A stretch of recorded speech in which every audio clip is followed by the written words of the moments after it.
Well, friends, when it comes to Lubbock real estate, we live in very curious times. It's the quirkiest market I've ever seen. So let's get right to it and take a look at what we want to see this month. Instead of what I normally do in terms of three elements of the market, this month we're actually going to cover four. We're going to give you a market overview to help you see what's transitioning, what's happening. We'll talk, of course, about buyer activity, listing inventory, and finally interest rates. So let's talk about the overview. Here's what's really curious. So in the month of April, this past month, we had 504 homes go under contract in Lubbock County. This, of course, is up from April, which is good. Year to date, we're up about 3.8% for the number of homes going under contract. We'll dig into this more in just a minute. Homes closed are up about 5% year to date.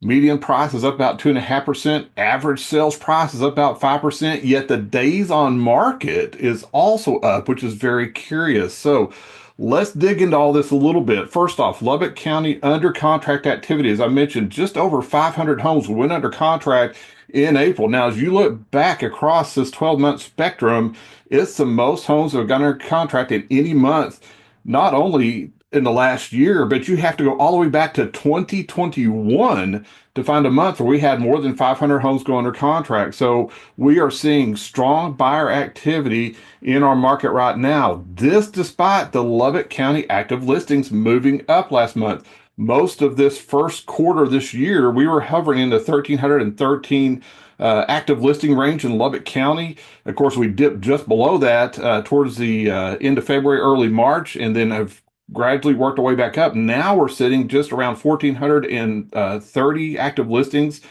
in the market. It's gone up about 100 extra listings in the last month. But despite that, we're still seeing the under contract activity the highest it's been for a month in 2021. What's interesting also is rates during the month of March, as you know, rose as the tariff news hit and people started getting uneasy.